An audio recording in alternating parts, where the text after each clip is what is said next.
नमस्कार दोस्तों, स्वागत है आप सभी का एक बार फिर से हमारे चैनल आध्यात्मिक ज्ञान पर। दोस्तों, आप सभी को गोवर्धन की हार्दिक शुभकामनाएं। राधे राधे, जय श्री कृष्ण।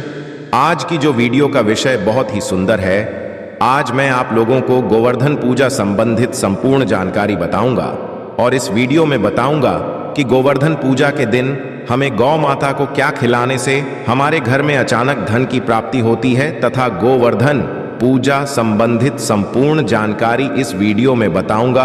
अपना कम से कम 8 से 10 मिनट का बहुमूल्य समय अवश्य निकालें, फिर आपको समझ में आ जाएगा हमें गोवर्धन पूजा क्यों करनी चाहिए और हमें गौ माता को इस दिन अंकुर क्यों खिलाना चाहिए। वीडियो को ध्यान से देखना, आपको संपूर्ण जानकारी इसी चैनल में प्राप्त होगी। दोस्तों देखिए, गोवर्धन पूजा कार्तिक महीने की शुक्ल पक्ष की प्रतिपदा को अर्थात प्रथम दिन को मनाई जाती है। तो चलिए जानते हैं गोवर्धन पूजा का शुभ मुहूर्त। तो गोवर्धन पूजा का शुभ मुहूर्त है इस बार कार्तिक माह के शुक्ल पक्ष की प्रतिपदा तिथि की शुरुआत 13 नवंबर दिन सोमवार को दोपहर 2:56 से हो रही है और समापन अगले दिन 14 नवंबर दिन मंगलवार को दोपहर 2:36 पर होगा। ऐसे में गोवर्धन पूजा का पर्व 14 नवंबर को मनाया जाएगा। देखिए, गोवर्धन पूजा के दिन भगवान श्री कृष्ण और गोवर्धन पर्वत और गायों की पूजा की जाती है। गोवर्धन पूजा में अन्नकूट का, जी हाँ, गोवर्धन पूजा में अन्नकूट का बहुत बड़ा महत्व है। अन्नकूट का भोग भी सामर्थ्य अनुसार अवश्य लगाना चाहिए। कहीं कहीं लोग मूंग, दाल और बाजरे को मिलाकर के खिचड़ी बनाते हैं, तो कहीं कहीं अन्नकूट में भगवान श्री कृष्ण को 56 भोग का प्रसाद भी लगाया जाता है। इस प्रक्रिया को अन्नकूट कहा जाता है। दोस्तों आइए जानते हैं गोवर्धन पूजा पर चढ़ाए जाने वाले अन्नकूट प्रसाद का 56 भोग के बारे में, अर्थात इसका क्या महत्व है। अगर आज की वीडियो आप मिस करते तो फिर सारी जिंदगी आप इस प्रकार की जानकारी को पाने से वंचित रह जाएं। ये जानते हैं अन्नकूट अर्थात नाम से ही स्पष्ट है। अन्नकूट जैसे इसके नाम से लगता है कि ये बहुत सारे अनाजों का मिश्रण होता है। तरह तरह के पकवानों से भगवान की पूजा की जाती है। तो इन प्रसादों को अलग अलग बांटने की बजाय इकट्ठा बांटा जाता है। इसका स्वाद निराला होता है। भगवान ने इस अन्नकूट के प्रसाद में कई सारी सब्जी को मिलाकर के देखिए, भगवान का इस प्रकार का जो प्रसाद है इसमें कई प्रकार की सब्जी को मिला करके आप मिक्स कर सकते हैं। जैसे खड्डी है, चावल है, पूरी है, रोटी है, मूंग की खिचड़ी है, बाजरा है, हलवा है। सामर्थ्य के अनुसार जो भी आपसे बने भगवान के प्रसाद में इस प्रकार की चीजों को मिला करके भगवान को भोग लगा सकते हैं। आइए जानते हैं अन्नकूट की कथा की शुरुआत। तो कुछ कथाओं में इस प्रसाद के बारे में कहा गया है कि जब भगवान कृष्ण ने देवराज इंद्र के घमंड को करते हुए गोवर्धन पर्वत की पूजा की और इंद्र ने गुस्से में भारी बहुत ही ज्यादा वर्षा की, तब भगवान श्री कृष्ण ने समुचित वृंदावन वासियों को लेकर गोवर्धन पर्वत के नीचे आ गए थे और इसी पर्वत के नीचे लगातार 7 दिन बिताए थे। इस दौरान सभी ने अपने साथ लाए हुए जो खाद्य सामग्री, जितने भी वहां के रहने वाले लोग थे, सभी ने खाद्य सामग्री लाए और अन्नों को मिलाकर के बांट करके आपस में खाया। इसका स्वाद इतना ज्यादा अद्भुत था कि इसे खाने के स्वयं भगवान कृष्ण ललचा गए थे। पश्चात में वह अन्नकूट प्रसाद के रूप में गोवर्धन पर्वत को भोग लगा करके खाया जाने लगा। खुद भगवान कृष्ण ने इस प्रिय प्रसाद का हर वर्ष गोवर्धन पूजा करके, भोग लगा करके अन्नकूट उत्सव मनाने की आज्ञा दी। दोस्तों, पूजा किस प्रकार से की जाए, अब आप लोगों को अन्नकूट के बारे में जानकारी प्राप्त हो गई है। अब गोवर्धन पर्वत की किस प्रकार से पूजा की जाए। तो गोवर्धन पूजा करने आपको सबसे पहले घर के आंगन में गोबर से गोवर्धन का चित्र बनाएं। इसके पश्चात रोली, चावल, खीर, बताशे, जल, दूध, पान, केसर, फूल और दीपक जला करके गोवर्धन भगवान की पूजा करें। कहा जाता है कि इस दिन विधि विधान से, सच्चे दिल से गोवर्धन भगवान की पूजा करने से साल भर भगवान श्री कृष्ण की कृपा बनी रहती है। चलिए, इस वीडियो में मैं आप लोगों को गोवर्धन पर्वत से जुड़ी हुई संपूर्ण जानकारी बताऊंगा। दोस्तों, इस वीडियो में मैं आप लोगों को बताऊंगा कि हम जो है गोवर्धन पर्वत की पूजा क्यों करते हैं। साथ ही साथ मैं गोवर्धन पूजा की जो कथा बताऊंगा, इस कथा को अगर कोई भी व्यक्ति सच्चे मन से सुनता है तो ऐसे व्यक्ति के जीवन में चल रही सभी प्रकार के कष्ट तत्काल समाप्त होते हैं। ऐसे व्यक्ति की सभी प्रकार की मनोकामनाओं की पूर्ति होती है। ऐसा माना जाता है इस कथा को अगर सच्चे मन से सुने तो कोई भी आपकी मनोकामना हो, चाहे कितनी भी बड़ी मनोकामना हो, वह मनोकामना की पूर्ति हो जाती है। ये भगवान श्री कृष्ण स्वयं नारायण का अवतार है। किंतु क्या आप जानते हैं कि महाभारत का मेन भगवान श्री कृष्ण ने किसे पूजनीय बताया है? गोकुल वृंदावन के लोगों को किसकी पूजा करने के लिए प्रेरित किया था? देवकी नंदन भगवान श्री कृष्ण ने गोकुल और वृंदावन के लोगों को गोवर्धन पर्वत की पूजा करने के लिए प्रेरित किया था। तभी से भक्तजन इस पर्वत की पूजा करते हैं। तो आज भी ऐसी मान्यता है कि मथुरा के पास में स्थिति जो गोवर्धन पर्वत है, इनकी पूजा करने से भक्तों की सभी मनोकामनाओं की पूर्ति होती है। यहां से कोई भी नहीं लौटता।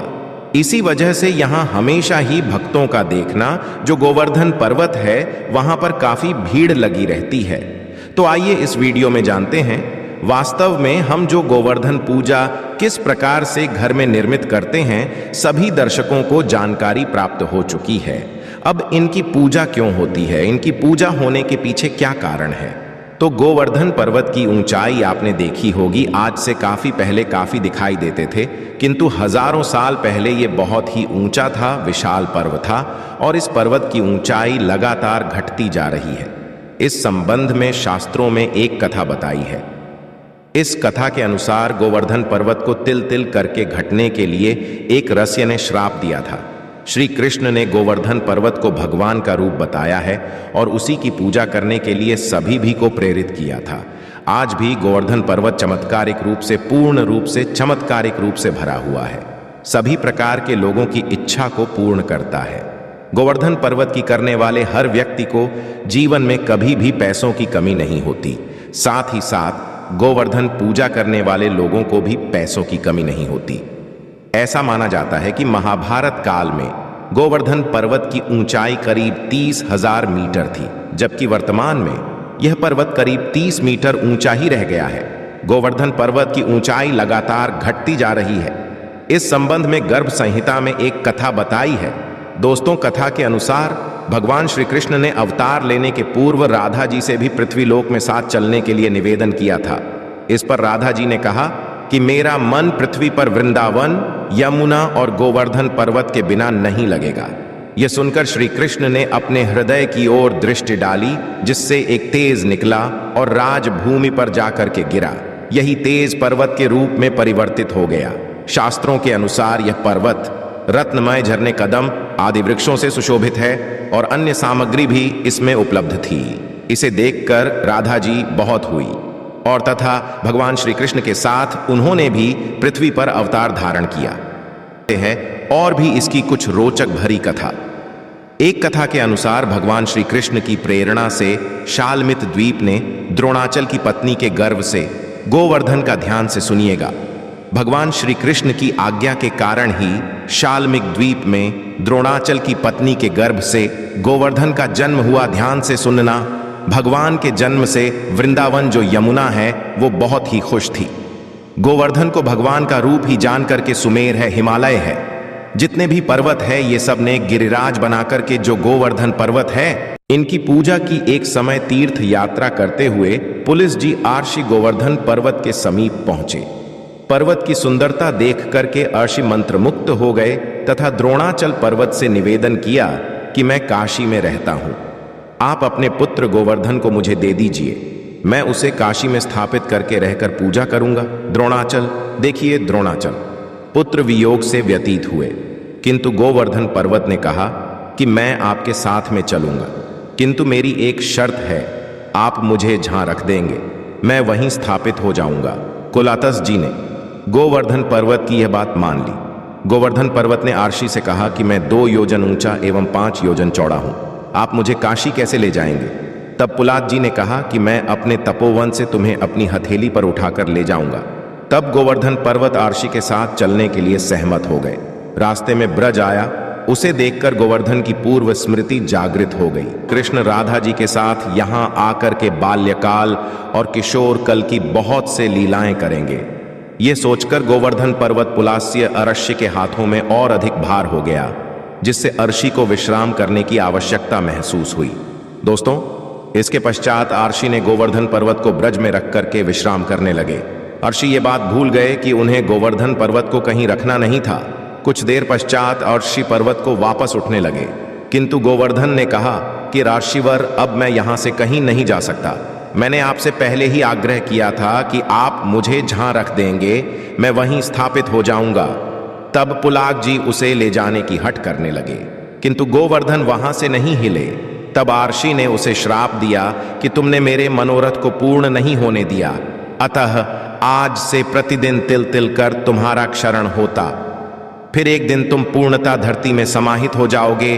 तभी से गोवर्धन पर्वत तिल तिल करके धरती में समा रहे हैं। इसका प्रमाण आपको कलयुग में आज भी दिख रहा है। भगवान श्री कृष्ण ने अपनी समस्त कलाओं के साथ द्वापर युग में इस पर्वत पर भक्तों को मुक्त करने वाली कई लीलाएं की थीं। इसी पर्वत पर को इंद्र का मान मर्दन करने के लिए उन्होंने अपनी सबसे छोटी उंगली पर 3 दिनों तक उठा करके रखा था। कई कथाओं में इसे 7 दिनों तक उठा करके रखा था। ऐसी जानकारी मिलती है। एक इसकी कथा है, जो कथा रामायण काल से जुड़ी हुई है। ये अच्छी कथा है और इस कथा को सुनने मात्र से व्यक्ति की गरीबी मिटती है, व्यक्ति की मनोकामना की पूर्ति होती है। दोस्तों, पौराणिक धर्मशास्त्रों की माने तो जब त्रेता युग में भगवान विष्णु ने राम के रूप में अवतार लिया था और वनवास के दौरान उनकी पत्नी अर्थात माता सीता जी को लंकापति रावण ने छल करके अपहरण करके लंका में ले गया था, तो उस दौरान भगवान श्री राम ने लंका पहुंचने के लिए वानरों की विशाल सेवा के साथ समुद्र पर राम का निर्माण करा रहे थे। ध्यान से सुनना, कहा जाता है कि इस समय समुद्र में राम सेतु का निर्माण के लिए बहुत अधिक पत्थर और पेड़ पौधों की लकड़ी की आवश्यकता थी। कहा जाता है कि राम भक्त हनुमान जी ने इन्हीं पत्थरों के संग्रह के लिए हिमालय की ओर गए थे और वहां पहुंचकर हनुमान जी ने एक विशाल पर्वत को अपने हाथों में उठा लिया था। तब उसे लेकर हनुमान जी समुद्र की ओर उड़ चले। इस दौरान हनुमान जी को रास्ते में पता चला कि राम सेतु का निर्माण पूरा हो गया है और हनुमान जी इस दुविधा में पड़ गए कि अब क्या किया जाए, इस पत्थर का क्या किया जाए, इस पर्वत का क्या किया जाए। तब उन्होंने उस विशाल पर्वत को वहीं जमीन पर स्थापित कर दिया। दोस्तों, कहा जाता है कि हनुमान जी के द्वारा जमीन पर रखा गया विशाल पर्वत कोई और नहीं बल्कि गिरिराज अर्थात गोवर्धन पर्वत था, जिसे पश्चात में गोवर्धन पर्वत के नाम से जाना जाने लगा। जिसके पश्चात गोवर्धन पर्वत बहुत निराश हुए और उन्होंने हनुमान जी महाराज से आग्रह किया, अपना दुख सुनाया। ध्यान से सुनना।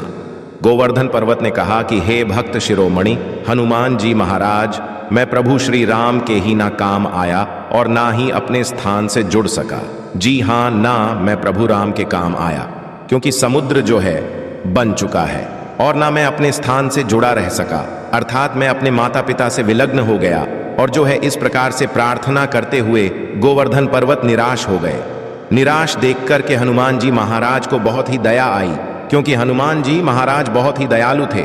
तब भक्त हनुमान जी ने गिरिराज अर्थात गोवर्धन पर्वत को आश्वासन दिया कि द्वापर युग में जब मेरे प्रभु श्री राम श्री कृष्ण के रूप में आएंगे, तब उस दौरान वह आपके आसपास ही अपनी बाल लीला करेंगे और आपको अपनी उंगली से उठा करके देव तत्व रूप में प्रतिष्ठित करेंगे, जिसके पश्चात सभी लोग आपकी हमेशा हमेशा के लिए पूजा अर्चना करते रहेंगे। दोस्तों, इसीलिए तो साक्षात गोवर्धन को धन कहा जाता है, जो सोना चांदी हीरा मोती से भी बढ़कर धन होता है। यानी सबसे बड़ा धन तो यही है। दोस्तों, कहा जाता है कि हनुमान जी के द्वारा की गई भविष्यवाणी को सिद्ध करने के लिए भगवान श्री कृष्ण जी ने इंद्र के क्रोध से लोगों को बचाने हेतु गोवर्धन पर्वत को अपनी उंगली पर धारण किया था। आप सभी दर्शकों को अवश्य पता होगा जो गोवर्धन पर्वत है, इसे भगवान विष्णु जी का स्वरूप भी कहा जाता है, क्योंकि इंद्र ने वज्र के प्रभाव से कई बार गोवर्धन पर्वत को तोड़ने का प्रयास किया। देखिए, अगर कोई साधारण पर्वत तो वज्र के प्रभाव से वह टूट जाता, किंतु गोवर्धन पर्वत भगवान का ही अंश था। ऐसा माना जाता है कि अगर कोई भी व्यक्ति सच्चे मन से इस कथा को सुनता है या फिर गोवर्धन पर्वत की अपने घर में गोवर्धन बनाकर के उनकी पूजा करते हैं, गाय को अन्नकूट खिलाते हैं, तो ऐसे व्यक्ति की सभी प्रकार की मनोकामना पूर्ण होती है। ऐसे व्यक्ति के ऊपर में भगवान श्री कृष्ण अपनी कृपा बरसाते हैं। आशा है कि आज की इस प्रस्तुति में बताई गई जानकारी आपको अच्छे से समझ आ गई होगी। वीडियो अच्छा लगा हो